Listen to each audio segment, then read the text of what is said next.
Two figures are congruent if they have same shape and size. It is denoted by congruent to. In geometry, a triangle is a closed, two-dimensional shape with three straight sides. It is also a polygon with three sides, three vertices and three angles. Since triangles have the same number of vertices, then they have one-to-one correspondence between their vertices. If triangles ABC and DEF can match up their vertices by flipping and rotating the figures until they overlap exactly, then you will notice that the corresponding sides and the corresponding angles that overlapped are congruent. Notice the order of letters is according to the corresponding vertices. Note that the identical markings indicate congruent parts. Two triangles are congruent if there exists a one-to-one correspondence between their vertices such that their corresponding sides are congruent and all their corresponding angles are congruent.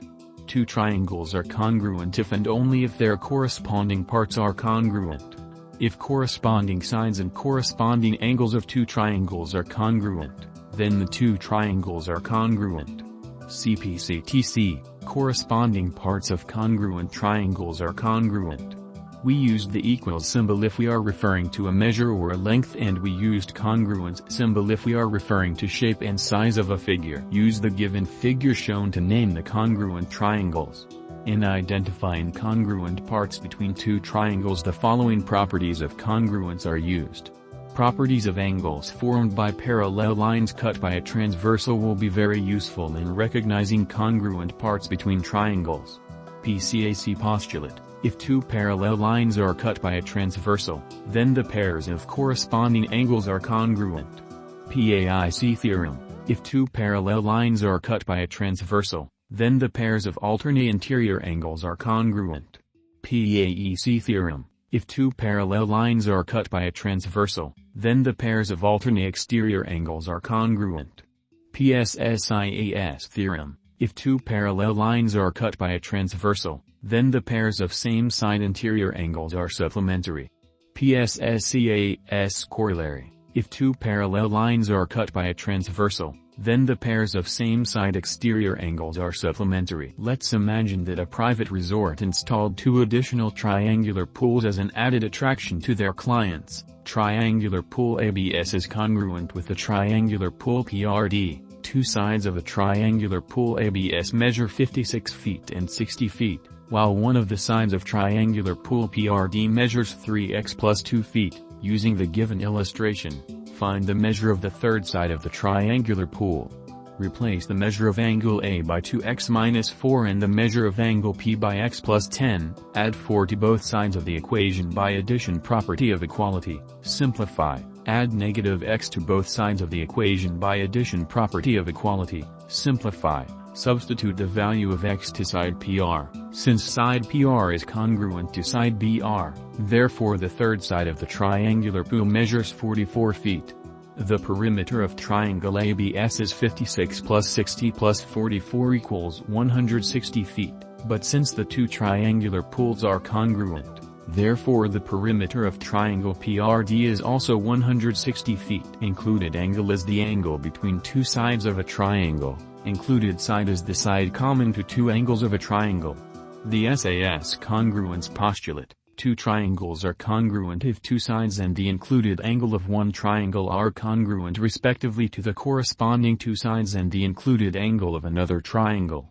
The ASA congruence postulate: two triangles are congruent if two angles and the included side of one triangle are congruent respectively to the corresponding two angles and the included side of another triangle. The SSS congruence postulate: two triangles are congruent to the three sides of another triangle. The SAA congruence postulate: two triangles are congruent if two and a non-included side of one triangle are congruent to the corresponding two angles and a non-included side of another triangle. SAS postulate: if two sides and the included angle of one triangle are congruent to the corresponding parts of another triangle, then the triangles are congruent. ASA postulate: if two angles and the included side of one triangle are congruent to the corresponding parts of another triangle, then the triangles are congruent. AAS theorem: if two angles and a non-included side of one triangle are congruent to the corresponding parts of another triangle, then the triangles are congruent. SSS postulate: if the three sides of one triangle are congruent to the corresponding parts of another triangle, then the triangles are congruent. Let us find out how we can apply the congruence postulates to prove that two triangles are congruent. Isosceles triangle: a triangle is isosceles if at least two of its sides are congruent. The congruent sides are its legs, the third side is the base. The angles opposite the congruent sides are the base angles. The angle included by the legs is the vertex angle. Isosceles triangle theorem: if two sides of a triangle are congruent, then the angles opposite them are also congruent. Corollary: an equilateral triangle is also equiangular. An equilateral triangle has three 680 degrees angles. Can a right triangle also be an isosceles? Yes, if the right triangle is in a 45 degrees to 45 degrees to 90 degrees angle. Converse of an isosceles triangle theorem: if two angles of a triangle are congruent, then the sides opposite them are also congruent. A right triangle is a triangle in which one angle is right. The measure of a right angle is 90 degrees. Hypotenuse: it is the longest side and the side opposite the right angle. Leg is the two other sides that intersect at the vertex of the right angle. Congruence theorem: if the legs of one right triangle are congruent to the legs of another right triangle, then the triangles are congruent. Congruence theorem: if a leg and an acute angle of one right triangle are congruent to a leg and an acute angle of another right triangle, then the triangles are congruent. Congruence theorem: if the hypotenuse and a leg of one right triangle are congruent to the corresponding hypotenuse and a leg of another triangle, then the triangles are congruent.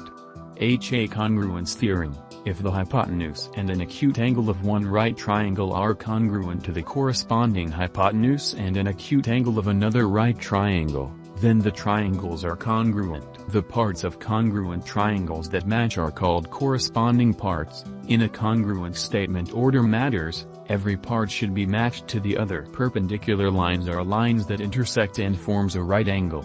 Angle bisector is a line, a ray or a segment that divides an angle into two congruent parts. Angle bisector theorem: if a point is on the bisector of an angle, then the point is equidistant from the side of an angle.